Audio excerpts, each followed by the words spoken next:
Thanks everybody for joining on time this morning. Welcome. Great to see and hear you all. Just a reminder when you talk to make sure you press the unmute button. I'm delighted. This is the first session in JCRC 202.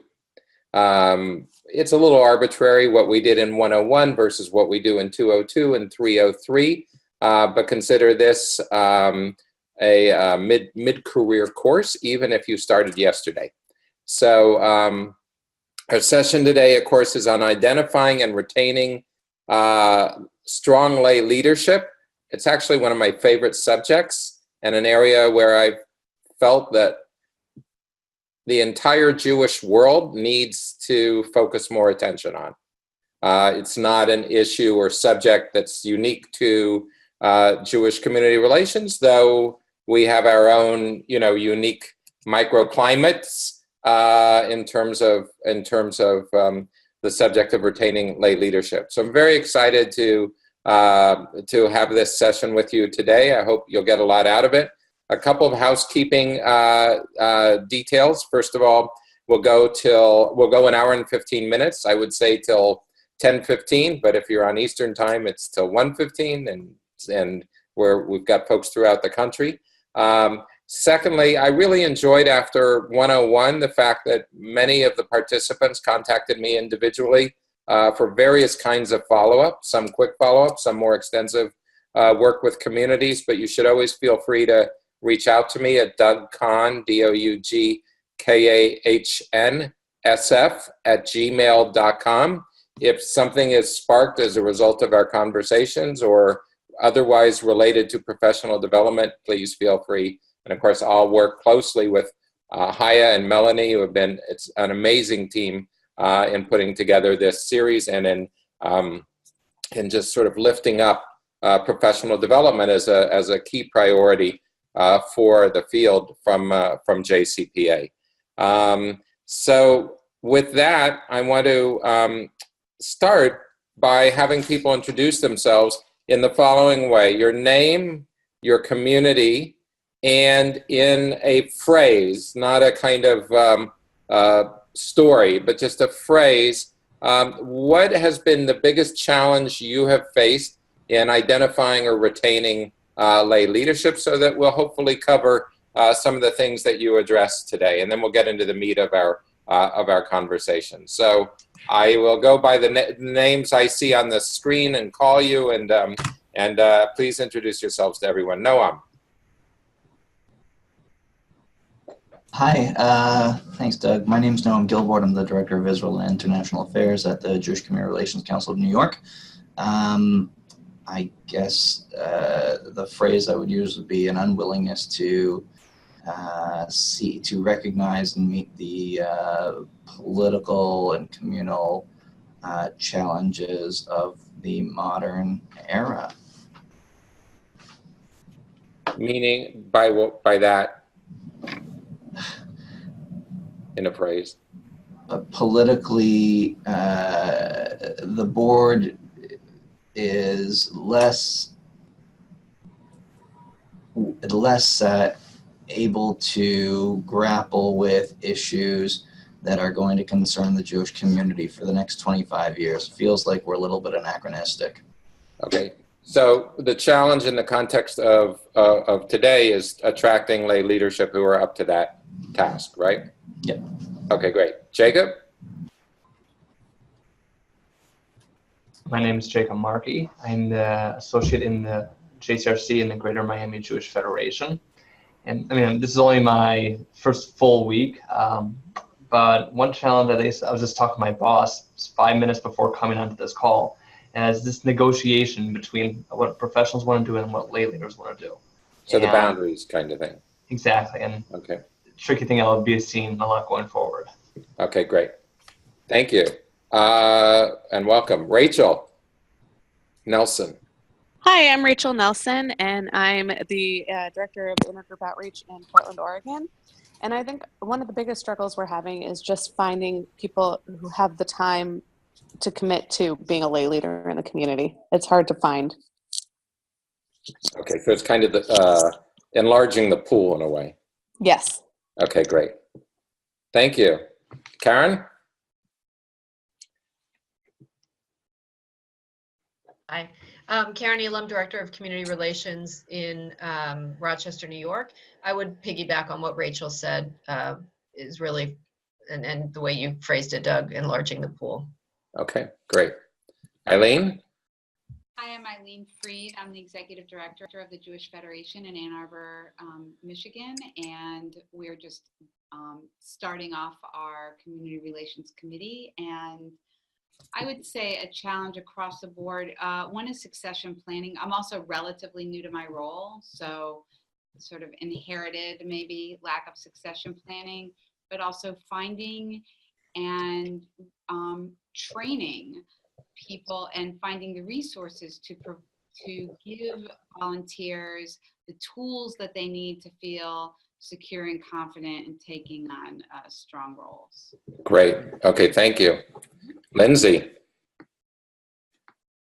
You're on mute. Lindsay, you're on mute. No, I'm not. No, Hi. you're not. Good I'm morning, not used to you on mute. Good morning, everyone. I'm Lindsay Mintz. I'm the Executive Director in Indianapolis. I'm excited to be joining this series and this conversation. My predecessor, who was in this position for 35 years, drove home how important it was to attract really top-notch leaders, and that one way to do it was to make sure they are doing meaningful things, which means you have to find things for them to do that are meaningful, not just busy work, and sometimes that takes more work. So for me, I have found it challenging to make sure that I'm finding that right balance between asking not too much, but asking enough. Sometimes I feel like if I don't ask enough, then they're wondering if they're needed. But I don't want to be giving them mundane things to do and make them feel like they're wasting their time. So that's something I've struggled with. I'm going to give you today the four-star scale that I inherited from my mentor, Earl Rabb. So hopefully it'll be helpful in addressing that. Lauren? Hello. Good morning. Good morning. Good afternoon. That too. My computer kept going out, so I actually missed the question. Oh, sorry. The question is, what's the biggest challenge you face in terms of, first of all, what community you're from, and what's the biggest challenge you face in terms of identifying and retaining lay leaders? In a phrase, not a full paragraph. So my name is Lauren Heron. I am with JCRC AJC, which is in Metro Detroit. And I'd say the challenge I have is just keeping everybody interested and making them empowered to act more. Great, and I think that's exactly what Lindsay was talking about as well. Yeah. Thank you. Welcome. Howie? Thank you. Do we do Howie? Howie? I don't hear Howie now. Brandon? It's not actually Howie. It's Catherine Scheller from Ohio Jewish Communities, the other half of the office. I would say what Rachel and Karen said about just finding people willing to commit the time, as well as people getting people to understand the importance of the volunteer work and working with our organization. Great. Okay. Thank you. Brandon? Hi, I'm Brandon from Charleston Jewish Federation. I have not engaged any lay people yet at this stage of our JCRC development, but I have found in the past what many before me have said, that it's difficult to keep lay people engaged and committing a consistent amount of time or effort to whatever it is that they're doing for you. Okay, got it. Okay, thank you. Melissa? Hi, My name is Melissa Eichelbaum. I'm the Assistant Director of the CRC in Tidewater, the Virginia Beach area. And I think one of my problems is that coming from a small community, it's hard to, we have such a small pool of lay leaders, it's hard to keep them engaged and kind of figure out what their actual interests are in, because we kind of use them for everything here. Got it. Okay. Thank you. Cheryl.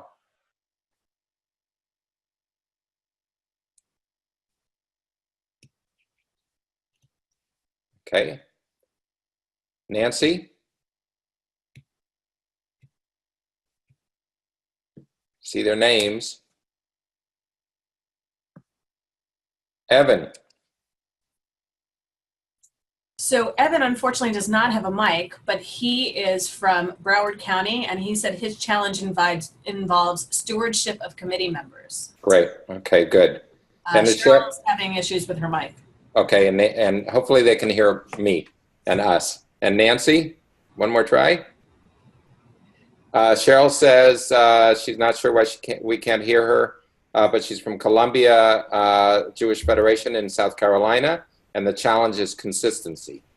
I assume that means consistency in terms of quality of lay leaders. And if not, she'll let us know.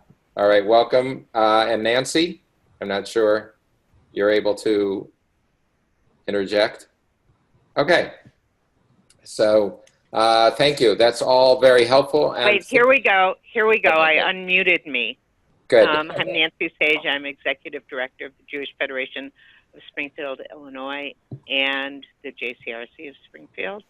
And I think our challenge, I have nothing in addition to add except to blend new people with people who have been at it for a long time. Okay, great. That's partly relating the socialization part as an important part. So I appreciate your mentioning that. I'm going to hopefully touch on many of those in a little while. And if not, again, happy to continue offline conversations with folks. And but this, I think, gives a broad view of, and it reinforces something I said at the beginning. What we're talking about today is not unique to JCRCs. What's unique to JCRCs is the substantive agenda that often leads us to look not at the total pool of available Jewish lay leaders, but those who have a particular interest and a particular aptitude for the community relations agenda, who are able to carry the nuances of what we do, even if they are passionate from one side of the ledger or the other, the ability to work with folks in a sense across the aisle, and they bring something that's unique to community relations. And at the same time, the challenges that we identified are challenges that are shared across the board in Jewish life. So appreciate everyone mentioning that. I want to jump right in. I want to really spend the bulk of our time looking at two, we're going to discuss two documents. And Haya, you have the one I sent yesterday as well? Okay, so we're going to start with one. So we sent out two things in advance. One was a very interesting article about sort of the shifting relationship, much more of a partnership today than it used to be, of lay and professional leaders. The other one is the one we'll put up right now, and you should all have a copy of, which is called Navigating the Lay Professional Partnership. And I thought that this is an excellent document to utilize in your community. I believe it was prepared by the Jewish Federation, Baltimore Jewish Philanthropies. I forget what they officially call themselves. I believe it was prepared in Baltimore. I'm not sure. And I think it's a magnificent guide for how to navigate the relationship. So, Haya, if we can put that up on the screen and still see folks. I don't know if we can or not, but just briefly, I want to take us through a few key points on the page. I don't see it yet. No, give me 1 second. I'm sorry. Okay. I have the wrong one up.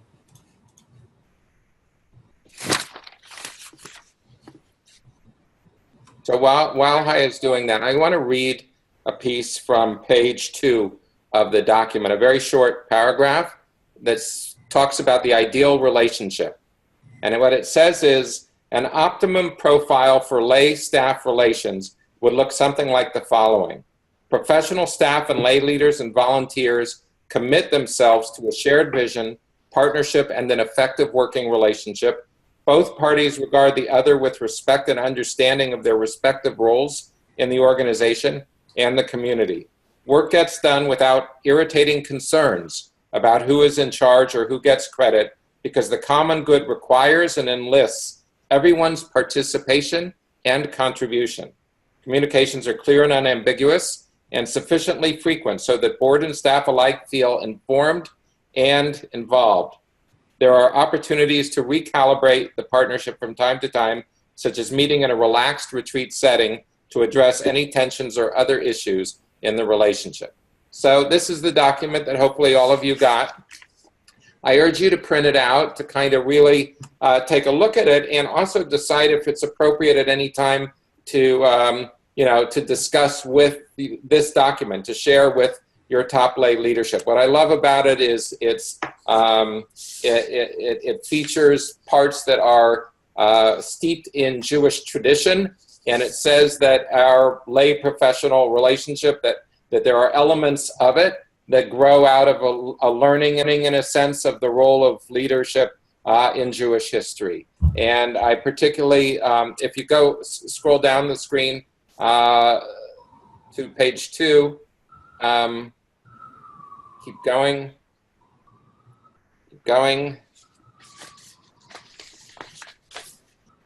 I'm sorry.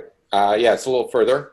The ideal relationship is what I just read, and what I love above it, directly above it, is the question, why do we need lay leaders? Why do we need professionals? And for us to think about that, I think is very, very important. And one thing I think I always try to remind myself as a person in the professional role is the simple adage that I get paid to do the work, even if I'm passionate about it. Even if I spend many hours beyond that for which I'm, really paid, I get paid at the end of the day. And the volunteers, the lay leaders do not, which is also why in many cases they are the most effective champions for our work, and something that we can never forget, that we need champions in order to be impactful in our work. So I always like that question that's there. But I really want to turn to the next page, which I think sets the table for much of our discussion. Who does what? And let's take a quick look at that. Let's look at some of the functions that we think about. Decides on which members of the community to appoint to committees and boards. Would you say, let's ask somebody here to volunteer, lay, staff, or shared? Quick responses. So you obviously have to take yourself off mute for this exercise. Who wants to volunteer? So the question is, who makes the decision? Right. Who decides on which members of the community? Is this function a lay function or a staff function or a shared function to decide on which members of the community to appoint to committees and boards? I think it's shared. Shared. Okay. Anybody disagree? What about recruiting potential volunteers to serve on committees? It's also shared. I mean, in our, I've been actually really pleased that my new president has taken on that responsibility, and also my JCRC chair has also been really proactive, but that doesn't always happen, and so I think it has to be shared. But ideally, your lay people are very, very involved in that. Great.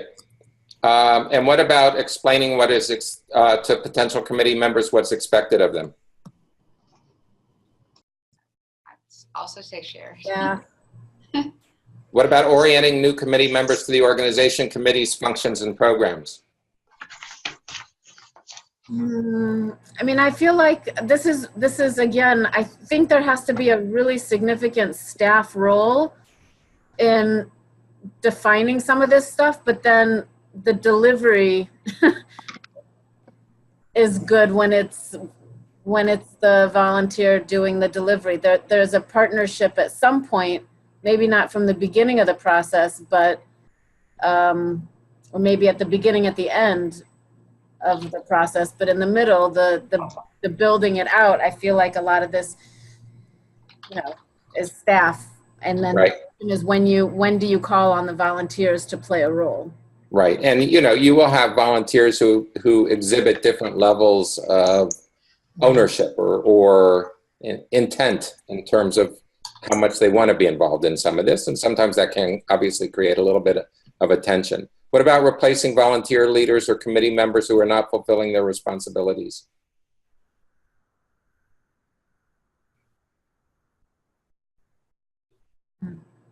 It's Karen. I think in the same spirit of what Lindsay was saying, ideally that would be per lay, in my opinion.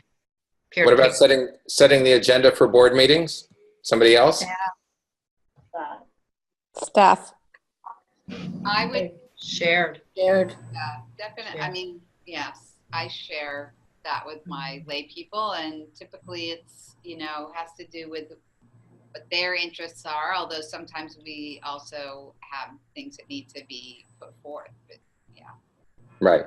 So sharing in this case again might mean that the staff are drafting creating a draft agenda to discuss with the chair or the president or the officers, who's ever involved in setting the agenda. Accountability for the operating budget. Staff. Hiring and firing of staff except the executive director. Staff. Creating speaking points to lead meetings. Staff. Institutes change in policy or direction of the agency. Shared. By the way, the term there, institutes, is an interesting one, right? Because the classic definition is that lay leaders make policy and the staff implements. So institutes change, but in that spirit of the article that I sent out, even that gets a little more of a shared responsibility today, I think. Responsible for spreading good word around the community. Shared. Shared. Shared. Generates new ideas for the planning of ongoing or new programming. Shared. Deals with angry board members. Lay leader. I think that can be shared. Yeah. Shared. Develops leadership programs in order to build a leadership pace. Shared. If relevant, solicits prospective annual donor gifts. Lay leader. Shared. Settles conflict that arise between volunteers.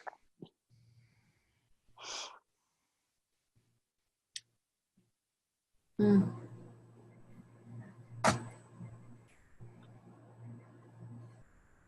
mean, I feel like that would be case by case, sometimes it depends on who the volunteers are, who has a closer relationship, what the nature of the conflict is. Writes thank you notes to appropriate people. Shared. Shared. So what's the takeaway you have from this list? Anybody? And we can What were you supposed to be keep it on the screen because I'm going to go to another page, but what's the takeaway you have from this list? There's a lot of shared responsibility. Right, and with shared responsibility comes lack of clarity, inevitably, right? It's not clear cut, and shared means you're going to have layperson A who wants to do 72% of it, and layperson B who wants to do 21% of it, and then you're going to go from layperson B to layperson C, and we talk about being nimble in JCRC work, usually in the context of dealing with the issues that come up. One also has to be nimble in terms of the kind of picking up the clues from your lay leaders regarding how much they want to be involved in. What do you think do you think it might be helpful to review a list like this with your key lay leaders? Yes. Because I'd really encourage it. I really, because I think to own how much is shared is really important, and to make sure, if what were to pop out were and this didn't happen when I asked the question, but it's the lay leader's responsibility to deal with angry board members, to deal with conflicts, to deal with somebody not fulfilling their responsibility. They're going to be much more inclined to step up to that role if they see the rest of what their responsibility is, but not if the way they see it is, I have to do all the dirty work here. And I think this is, I don't know that this is comprehensive in terms of all of the different functions, but it's a pretty darn good list, and I really encourage you to use it. So any more comments on this before we walk through a little bit more of this document? So I hope you find it helpful. I think it's an extraordinary document. By the way, we put it in the professional manual, so it's in there, but that's a long document, which is why for some of these trainings we're highlighting some of the special pieces in there. If you go Haya, maybe to I think it's 2 pages beyond. There's so much more good material. I keep going actually, and we're going to keep going.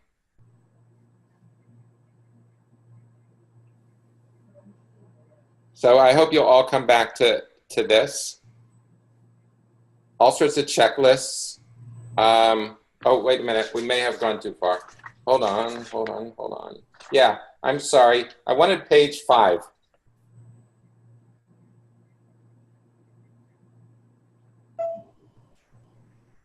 That's it. Go, no, the other way. Back one more. There we go. That page. Characteristics of, and looking at this, I thought was very interesting to recognize again that lay leader, even you could have really great lay leaders, but they could have very different kind of characteristics in terms of what type they represent. And I thought this was a very interesting look at what are called achievement types, affiliator types, and power types. And once you kind of have a sense with your close lay leaders of which type they are, you also have a sense of what will help sort of feed their need for feeling useful and successful in their role as a lay leader. So that achiever types like to organize and create systems, want clear instructions, like pressure and hard work, etc. Affiliator types focus on relationships with others, measure success by how happy people are. Power types, want to create something new, love a challenge, and so on. And, some are going to be, it's like when we talk about prophets and guardians with the Israel-Palestinian conflict. Some are going to be a mix of these, and some are going to stand out. The point that I wanted to make here is that I think this document also helps one think about what are the characteristics of your lay leaders, and then kind of what is the collection of what are the collection of things that go with those characteristics that are going to feel like a gratifying experience for that lay leader. And it's not that one is better than the other. It's like anything with a board, you probably need all types. But to recognize that this is helpful kind of mindset, I think is very important, because then the question it asks is, what are the kinds of engagement opportunities that would be most appropriate for the achiever type, the affiliator type, and the power type? And you may find different kinds of opportunities that are going to work. So it's not a sort of apples and oranges situation. Any comments on this before I move on?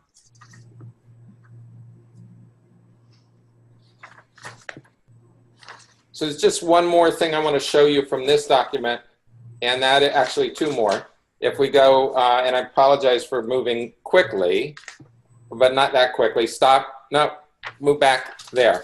I love this. The phases of the lay professional relationship: contracting, mid-year, and closing. Creating an agreement. I don't mean a formal agreement that defines the work to be done, the goals and objectives, and the way the 2 parties will work together, etc. Kind of mid-year, taking an honest look. You'll see a stop, start, continue technique that is utilized in this document, but a kind of mid-year check-in, and don't be afraid to do that. Don't be afraid to have that conversation. What's working well with our communication? What could we do to enhance it? What's working well, and from your satisfaction level as a lay leader. Anyway, it's something that I think is a useful idea to potentially implement in some form or fashion. Following that, you'll see the kind of stop, start, continue exercise, which I'm not going to go through right now just because of lack of time. And then finally, I want to turn to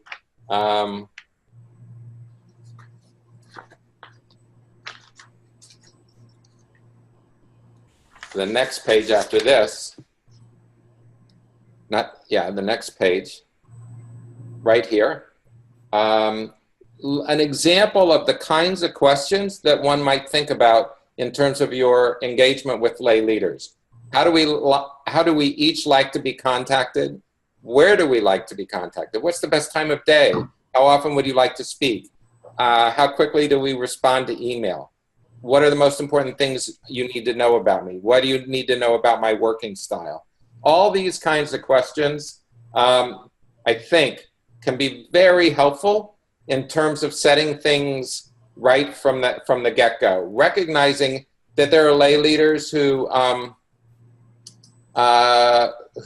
like to be contacted frequently, lay leaders who much prefer, who are themselves full-time employed and are going to do much better. They're going to get to their emails at the end of the day or something like that.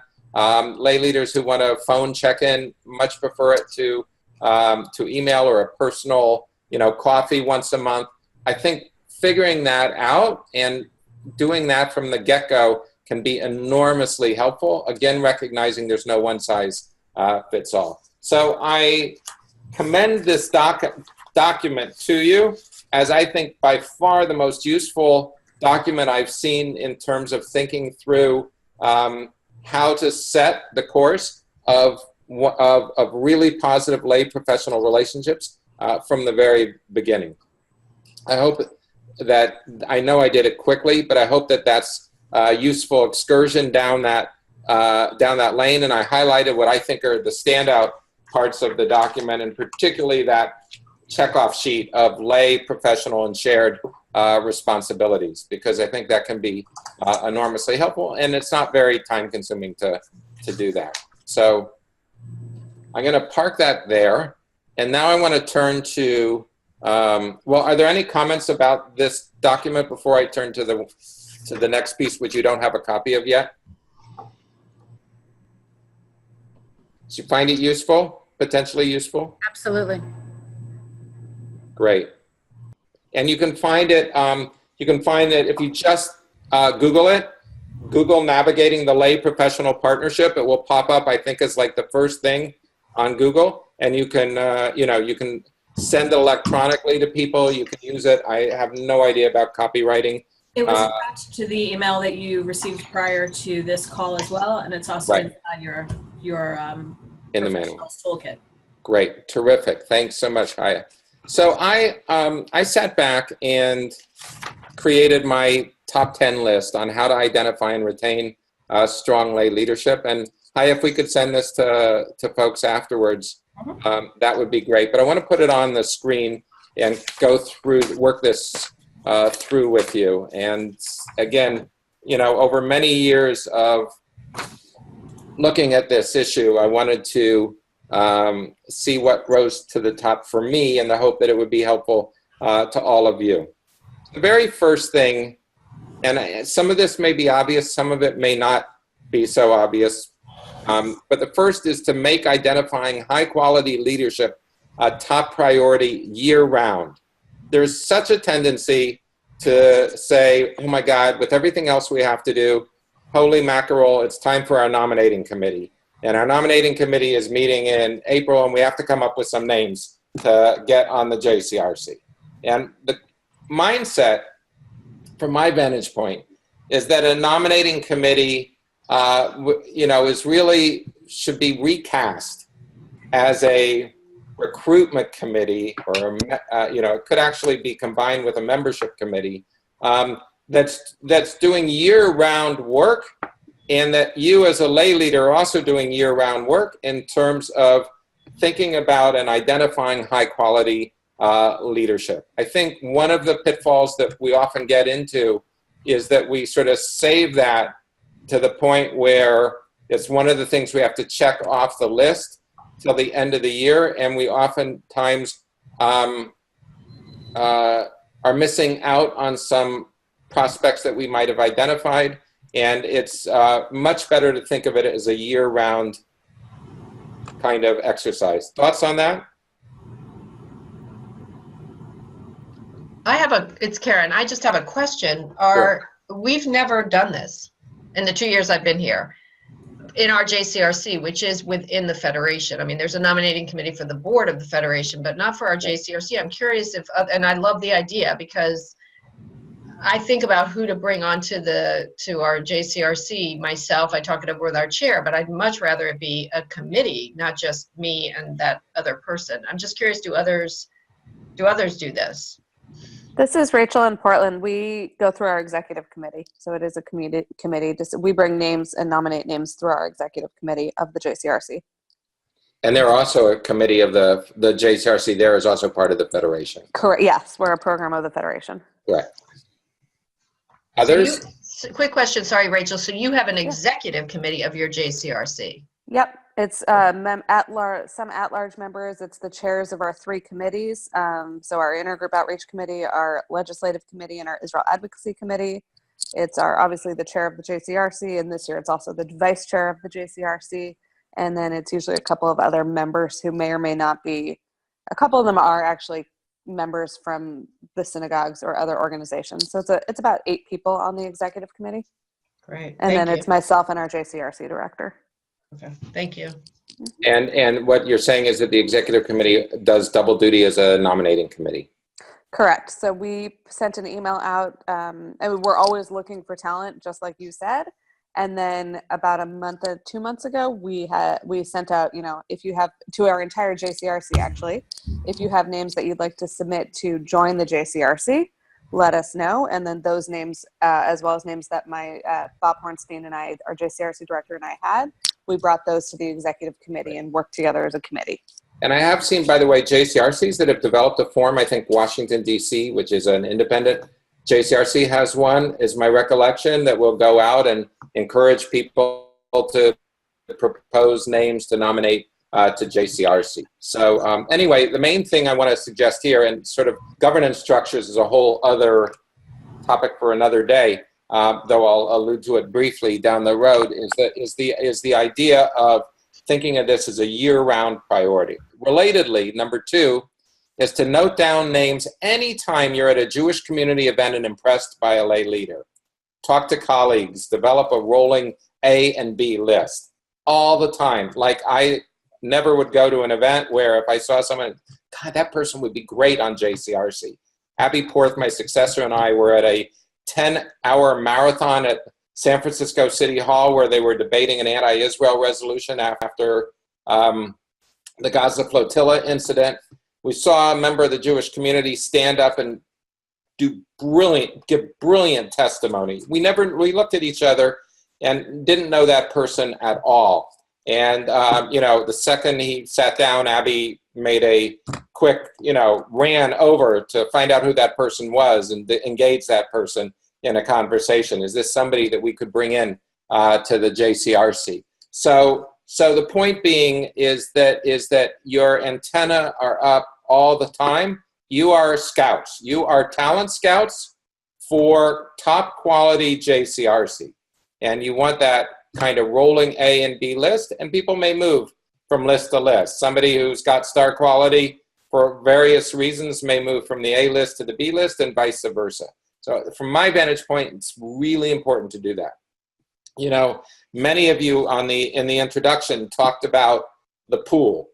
The reality is that we tend to see mostly the same lay leaders, and then every once in a while, there's some new person on the block. There's somebody who just hadn't previously been known, hasn't been overextended in the community. And we just want to be sure that if we see that happen, that we haven't lost that opportunity, and we've kind of recorded that name and made a note, so that when it comes up, we'll say, wow, that person would really be great. Also, talking to colleagues. I find that talking, there's a competitive nature in the Jewish community that we can't deny. And by the same token, people are often very happy to say, this person has been a great lay leader, just finished being chair of our organization, might want a little bit of a sabbatical, but then could be great on JCRC. So for you to talk to colleagues of those organizations that seem to have a strong success of drawing in top lay leaders and say, who do you see who might be good for JCRC? I have found that people tend to be remarkably forthcoming in that environment. Let me go another one, and then we'll pause after every 3 or 4 for any comment. Don't undersell the time commitment and responsibilities in order to attract a busy lay leader. I think it's the biggest mistake I ever made in terms of lay leadership, was telling, somebody who was a very prominent leader in the community, oh, if you miss half the meetings, we'd still love to have you around the table. You're such an important leader in the community. We know that you've got a lot of other commitments, so we understand if you can't devote as much time to JCRC, but we'd love to have you. My view is we actually do better in terms of attracting lay leaders when we're very honest about what we want from them. This is a heavy lifting organization. The satisfaction is tremendous, and so is the commitment. And then if it's not the right time, our president-elect of JCRC is somebody I went to 3 times, and ultimately the 3rd time was the charm. The first 2 times it was like, I'm too busy, maybe someday, made a note, came back, a year or 2 later, too busy, maybe someday, came back a year or 2 later, became our treasurer, served 4 years, now our president-elect. So I think that making sure that you talk with pride about how extensive the agenda is can be a very helpful thing. You don't want to say you're going to be out 5 days a week, but there's a balance there, and I wanted to emphasize that. Anything about the last couple I've talked about before I go on?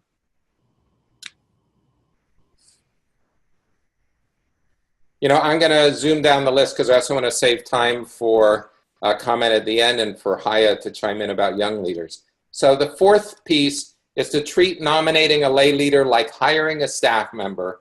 Look for someone who will add great value, with whom you can work closely, is able to set aside his or her personal agenda, is a mensch, and is capable of respecting boundaries. And, I think everybody here knows that. The main thing I used to talk about in San Francisco is I would tell people, I have a good record of hiring top quality lay leaders, by which I meant that I treated lay leaders in the same way as I treated looking for staff. And that's, I think, something that is a very helpful mindset. I've heard so many stories over the years of people who felt that they were almost trapped in the lay professional relationship. But a lot of times, by the way, I hear it from rabbinical colleagues all the time in their settings. And a lot of times it's really a matter of how assertive one is in terms of going out and actively seeking the lay leaders who are going to respect the boundaries, respect the relationship, bring that value, and the like. So just wanted to emphasize that. The 5th thing is, and this may sound obvious, but I recommend doing a mapping of your JCRC membership to determine what voices are not around the table and that should be, and what skill sets are required. Do you need an attorney? Do you need, and not have one? Do you need somebody who has accounting expertise from the financial side? Do you need somebody who is well connected with public officials? Do you need somebody who's actively engaged in intergroup coalitions? Do you need somebody who's supportive of resource development? Do you need somebody who is very highly respected by the Federation, so that they have the gravitas if there's something that the JCRC seeks from the Federation. Again, I understand that we are all created differently and that there are different models of JCRCs, but I will say apply these ideas as they fit within your model of JCRC, and every JCRC would do benefit from mapping membership.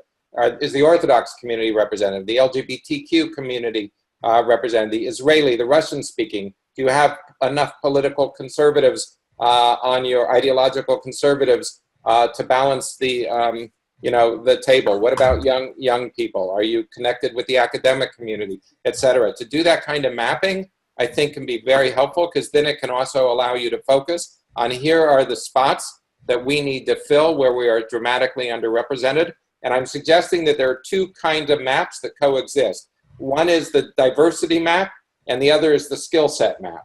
And sometimes you will get what I call a twofer or a threefer or a fourfer, which is, the person who fits all so many different categories, and then you really feel good about doing it. Number 6 is to take a close look at the meeting experience to determine, that is to say, the JCRC meeting experience, to determine what are the factors that will help ensure top quality lay leaders will come back, and what are the factors that might lead to drifting away, including a meaningful onboarding experience. Have you created a social environment where somebody mentioned in the introduction integrating the new people with the veterans? How do you create that sort of social environment so the new people really feel welcome? JCRC is often so serious in its business that it forgets the sort of social function.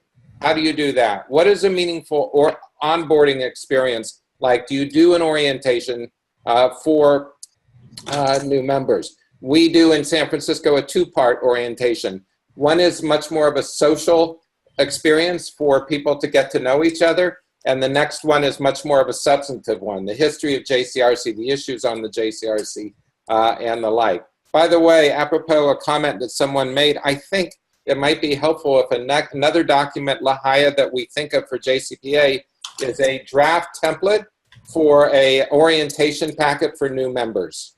And I'd love, after I finish the last few of these, for feedback on whether people think that would be a helpful document, but something I'd be happy for us to work on.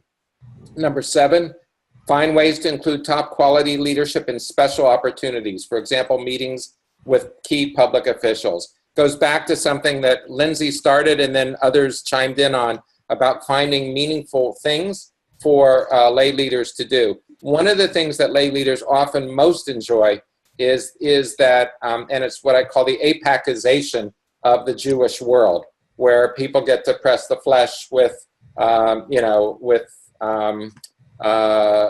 highfalutin public officials and get to meet them in intimate settings and the like. And we have to figure out what are the counterparts on the local level, whether it's the mayor, whether it's members of Congress, whether it's the police chief, whether it's leaders of intergroup coalitions and the like. But to always ask the question, are there 2 or 3 lay leaders who I can bring to this meeting who will help in the results of that meeting, and also create a sense of meaningful engagement for the lay leader? When we a university president, for example, I will think about who are the lay leaders who might have been alumni of that university, who are lay leaders who are major donors of that university. Always to have that in mind, because there's usually an opportunity to expand the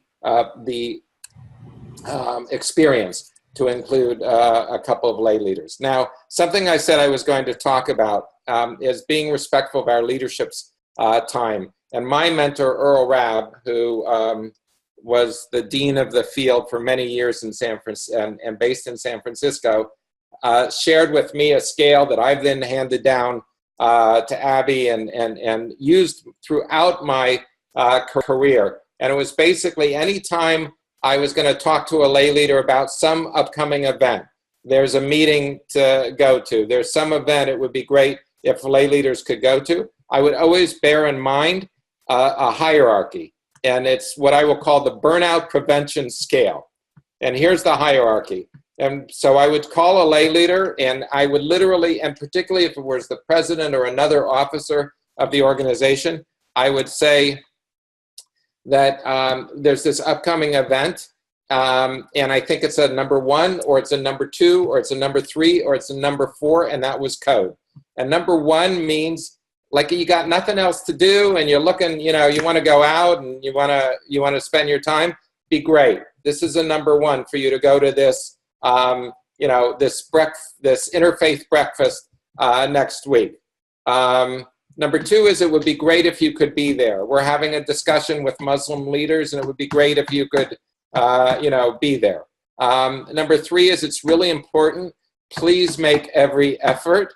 We're going to, you know, be meeting with the police chief about increase of hate crimes in the community, and we're doing this in a coalition with other groups. We're meeting with the consul general from France to talk about anti-Semitism in France. It's a number 3. It'd be great if you could be there. Number 4, it's a command performance. You got to be there. We're meeting with the Federation executive, and we're talking about JCRC budget for the next year, and it's a command performance. So I have found that hierarchy scale has been phenomenally helpful over the years, because it made me cognizant of respecting the lay leader's time and trying not to over ask. And, you know, we're always like trying to get people to various events. And I would ask myself, is that lay leader going to experience it as a valuable use of his or her time? So the related thing is a lay leader of mine who's a past chair, who actually, I'll name him, David Stearman, who is a I don't know if he's a vice chair of JCPA right now, but he has been. Anytime he would ever call me, and many, many dozens of times, hundreds of times probably, he always started the conversation with the same question: is this a good time? What he was saying by asking that question is, I respect the fact that you've got so many things on your agenda. I'd love to talk to you. Be honest, is this a good time to have a chat? Flip that. When you call a lay leader, always ask that question: is this a good time? It's astonishing how much goodwill gets created as a result of that. Number 9, trust your lay leaders. They are JCRC's champions, so keep them informed. They don't want to be surprised. Figure out the best way to do it, a la the first exercise that we were working on today. How often do they like to be contacted? Do they want, you know, every time there's something new, do they want another email? Are you doing a weekly sort of update for your key lay leaders? I think that's probably also a subject for another day that we will definitely be talking about in a subsequent training. But to recognize and remind yourself every day, even when there is a pain in the you-know-what quality with a particular lay leader, they are JCRC's champions. And lastly, enforce term limits. You want to be able to create a sense of planned turnover so that you are constantly able to weed out the weaker elements among the lay leadership and bring in the strong lay leaders. Strong lay leaders beget strong lay leaders. They attract each other, they sustain each other, and they nurture each other. So these are a few of my pointers. They're what I call my top 10 list. I think succession planning was also mentioned. It probably would be my number 11 on the list, and I appreciated somebody mentioning that. Let me pause there briefly.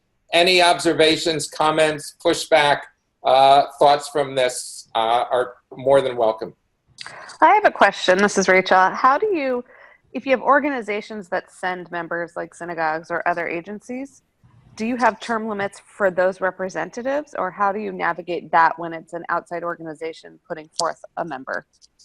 So I'll flip that back to others. The answer is we did not have term limits, but we'll have to find another time to have this discussion.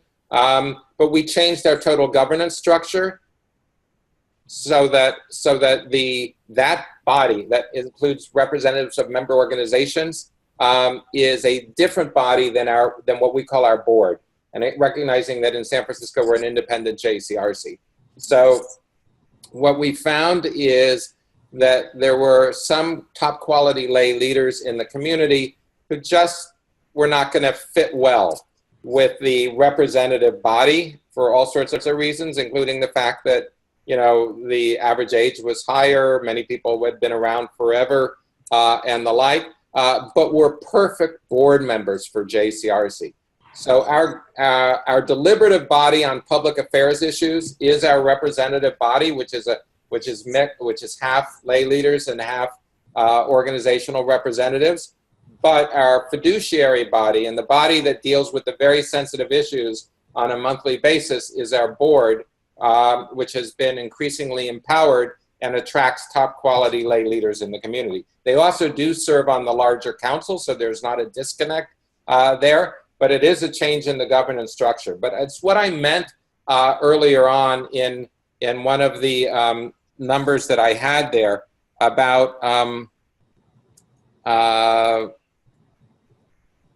taking a close look at the meeting experience to determine what are the factors that will help ensure top quality lay leaders will come back. And to look creatively at what your governance structure is, to look at the question of whether or not there are impediments to lay leader involvement that you actually can control, that you can address, including the possibility of term limits for appointed representatives, or looking at whether a different kind of dual body structure as we created in San Francisco might be helpful for your JCRC. But I think those are important questions, and one that we'll have to devote time to in a subsequent training.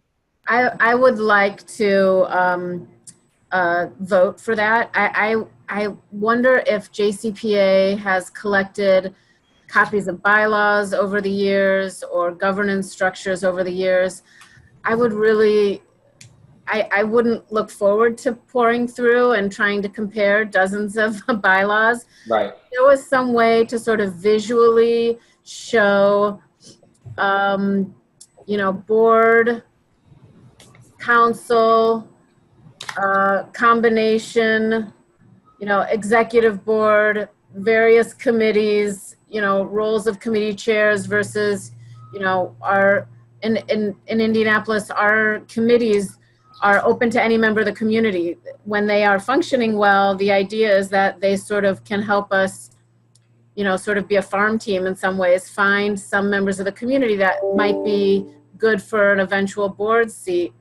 But it doesn't always operate that way. And when it comes to our representatives of various organizations, it's not up to us who they send to us, and we don't have term limits. So I'm going to suggest, Lindsay, and I would love to do that.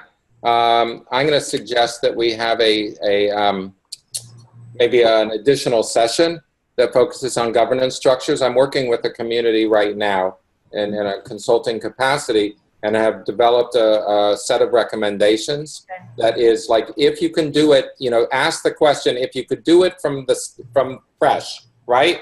You had the ability to do it with a blank slate. What would be the strongest governance structure that you could create for your community that would balance the need for a sense of representative body with a you know, fully lively functioning board? And how do you construct all that? Recognizing again that there are radically different kinds of JCRCs. So definitely we'll do that. And one question to add into that conversation is whether the size of the community, I know we always say, is it a freestanding or is it part of the federation? Right. That clearly needs to be, but is the size of the community, does that also play a significant role? The pool of volunteers. Great. We will definitely do that. If it's not covered in one of the subsequent trainings, we will add one, I think, on that. I did ask a question before, and I'd love to get quick feedback, and that is, would it be useful for us to put together a template of a orientation packet for new lay leaders? Sure. Yeah. Yes. Okay, great. Terrific. Yeah. Other comments, feedback on the top 10 list?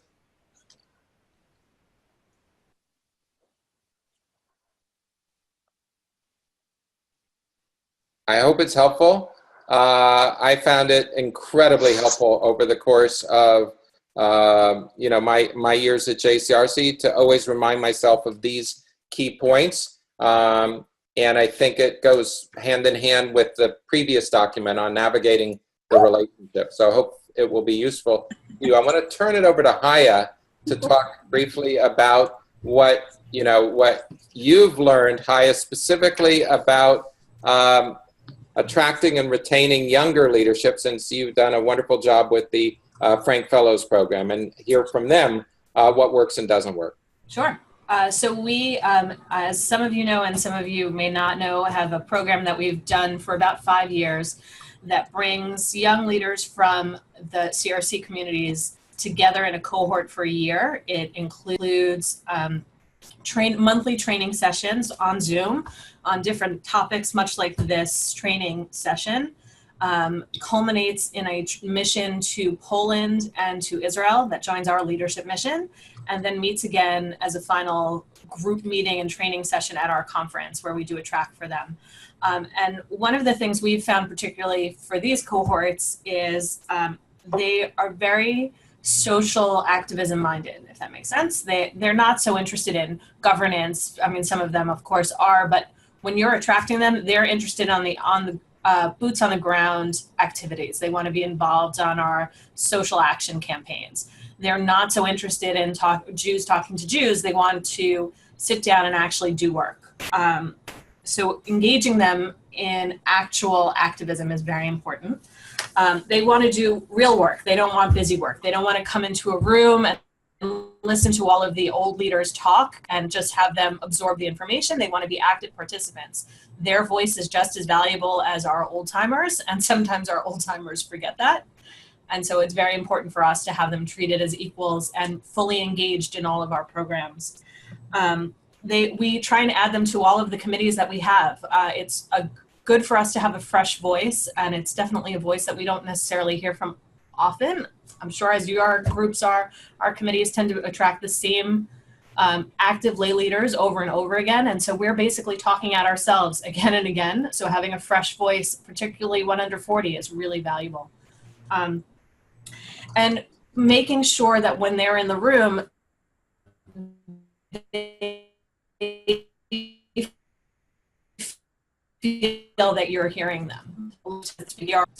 And that tends to make them feel very unwelcome. And whether or not it's intended or not, they really want to feel like their weight is just as valuable as everyone else's. Great. Anybody want to add to that? I'd like to ask a question if I can. We are looking at doing a youth program around civic engagement, where at the tail end of this series of lectures and discussions, these young leaders in the community go on to be our JCRC board. Are there other communities that have JCRC boards that are constituted of mostly young people, or is that not a good system to have? You're saying that are mostly constituted of young people? Mm-hmm. Yeah. Is that something that's been tried before? Anybody want to respond?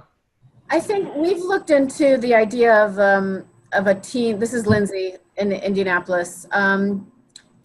We're definitely doing a lot more teen engagement as a community, as well as JCRC. And we have talked about having a seat on our board for BBYO/NIFTY, which are the two strongest youth groups, and asking them to come up with a process to have someone be, their representative on our board. We toyed with the idea of a teen council, but we, acknowledge that we're not a youth serving organization, and it takes a lot of, doing some programs with teens has been really effective, but it takes a lot of staff time. Yeah. We don't. we were honest and said we didn't really have it. We still want to fill a seat on our board with it, but that goes back to some of the governance and process to have that happen. Okay. Yeah, just to be clear, I'm talking about 21 to 40-year-olds. Oh. Right. And yeah, so I mean, having in other places where there are JCRC boards, how do these age dynamics work? I mean, is it a positive thing to have more young people on a board? How do the older committee members feel about having the younger people, having a majority younger people on council? If we were to add some of the people that you're talking about, lay leaders that kind of on every committee, who might want a seat at the table. Is that a model that works with having a committee that's mostly young people? So we don't have a committee that's mostly young people, but we have been doing a program here called a Pathways program, which is a leadership training program, and then putting people on different boards. So we've been getting younger people on our boards and our committees, both at Federation and in the broader community. And although it's not a majority by any means, it's been a positive thing to have a younger representation and a younger voice. I believe we're going to have 2 under 30-year-olds on our Federation board this year, and either 1 or 2 on the JCRC board this coming year. And it's been a very positive thing. What I want to suggest in sort of enlarging this question beyond young leadership is that we have also found is that it usually doesn't work to have what I'll call token representation. And that what people like is having the ability to have a little caucus. And it's hard because, let's say that there's a desire to include Jews of color on your JCRC, but you don't have the depth chart to have 5 people who are Jews of color, or young leaders, or is Russian-speaking Jews, or whomever it may be. But what I would say is, to the extent that you can bring in 3 or 4 of depending on the size of the board, whatever the number is, but where there's a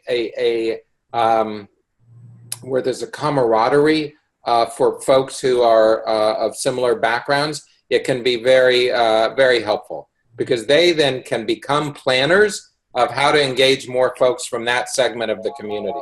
So, for example, the young leaders in our JCRC don't represent anywhere close to a majority of the board, but they organize events to draw in other young leaders, where that group of young leaders, in a sense, will be recognized. Even at our annual JCRC event, which is something that we do, they'll do an after party for young leaders, but they will self-organize to do that. And in order to do that, and I just want to encourage people to be cognizant of this, it's helpful to try to avoid anybody being in the position where they're the token Republican, they're the token lone right-winger. They need to feel there's some company. And if they feel there's some company, then they can self-organize to engage others within that segment of the community, even to the point of where they're nominating. In our larger council, which is a very large body, at one point we had 2 or 3 Russian-speaking Jews, and it went from there to 10. At one point, which was astonishing. Now, 1 out of every 3 Jews living in the city of San Francisco is actually a Russian-speaking Jew. So it didn't feel over-representative of the community. But to draw in others, I think, to have them feel that they have got a little sort of group there. And they may even, among the young leaders, have different ideological viewpoints, different ideas of what the JCRC should be doing, but they will find what's in common, and you can go to them then and say, what else can we be doing for this, for this population, for this segment of the community? Other thoughts or comments on our subject of identifying and retaining lay leadership? What did we not cover? What did we miss in terms of points that you would like to share with colleagues that you found particularly helpful?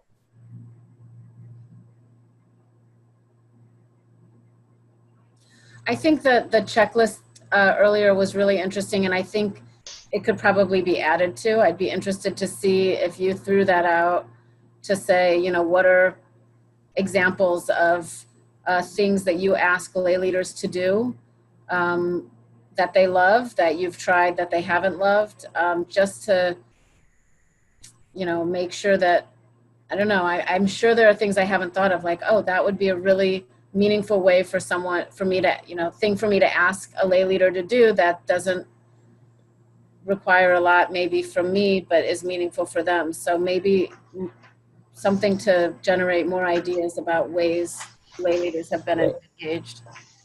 I have found generally, and I think it's very important, and everybody will find different experiences. I have found that that lay leaders who are JCRC oriented have very much enjoyed kind of two kinds of things in particular. One is to be involved in those kinds of key meetings. If, again, it could be the school superintendent, it could be the police chief, it could be the mayor, it could be where there's some, the university president, where there's some specific issues involved, and where you know, they can come out of that meeting feeling, wow, that was really cool that JCRC did it, and I really enjoyed being in that meeting, and they really enjoy it. And I think it's in part, and I alluded to the APACization challenge that I think the Jewish world faces, because, you know, you can go to the annual APAC conference and say, we were in a room with 95 senators and the like. How do you then get people excited about the police chief and the university president? And the answer is you actually can't. That at the end of the day, all politics are in fact local. And so I think that's one thing. And then the second thing is on the very sensitive issues that we're navigating. For example, on Jewish-Muslim relations, we have had times where we've had a leadership cohort on the Jewish side meeting with a leadership cohort on the Muslim side.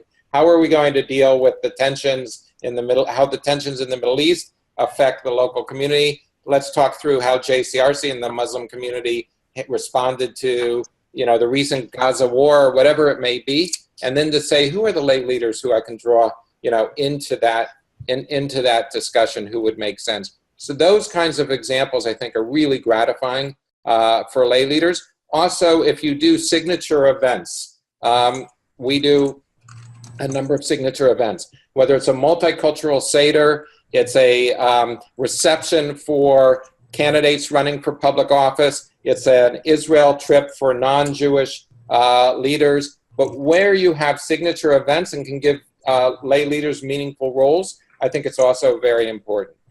One challenge I think we all face is, you know, I had in a sense my kitchen cabinet, who were the smartest minds in the community that I could go to with the most daunting issues. And you want to, you know, both engage those folks and it's meaningful, and also not have folks feel left out because they're not in the kitchen cabinet. So to kind of diversify that sense of not always going to the exact same set of folks, I think is really important too. And then, you know, the final, so again, these are just examples, Lindsay, these are not comprehensive, but to kind of think through those opportunities for, you know, the kind of meaningful engagement that creates that sense of loyalty to JCRC is very important. Well, that elicits one more question. So I guess the reason I'm harping on this is that I've got a couple members, a couple lay leaders who are not JCRC board members. They're active in Federation, really love what we do, and want to support what we do, and want, like, tachlis volunteer that I'm having a hard time, you know, and they can't seem to understand why I haven't given them things to do, you know, and I totally hear you on the meetings and the conversations and the signature events and all of those things, and the people around the JCRC table on a regular basis who come in through the ranks, you know, get excited about that stuff, and that is the meaningful stuff. I know that there are some JCRCs who do, you know, a book, you know, I think, what does Detroit do, Lauren? You guys collect books. Boston does a literacy program. I guess, are there, if I were to add something that that can connect an everyday member of the Jewish community to an activity, to an action, you know, that is more than me saying, call your legislator or come down to the State House once a year. Maybe that's where I'm getting with this. Right. So we can follow up on this, and I think there are many opportunities. I will say, I think that I find an interesting distinction between members of the community who have what I'll call a volunteer mindset and those who have a lay leader mindset. Mm-hmm. The vast majority of our volunteers in the literacy project actually don't have an interest, have made clear they don't have an interest, for example, in getting involved in areas relating to public education. They want to go and they want to help one kid a week or two kids a week tutor. So I think we have to also, you know, recognize that there's a legitimate kind of mindset distinction there. I want to be respectful of time and know at the same time that I feel each week that we're just sort of getting going in terms of thinking about this. But if there's one takeaway I hope all of you will have, it's that this idea of lay leaders is something that don't take a fatalistic approach as it's something that happens to you. Rather, it's something that you can cause to happen in terms of identifying, engaging quality lay leadership, particularly by making this a year-round enterprise and changing the mindset. I've seen too many Jewish community leaders who have sort of almost taken a hands-off approach, and it will be what it will be. And not suggesting anybody here takes that approach, but it really is in our hands because we have an awful lot to offer. So I want to leave you with that thought and also say that next week, Melanie will be facilitating our government affairs training session, which is entitled JCRC's Balancing Act on Local and National Policies and Government Affairs Training.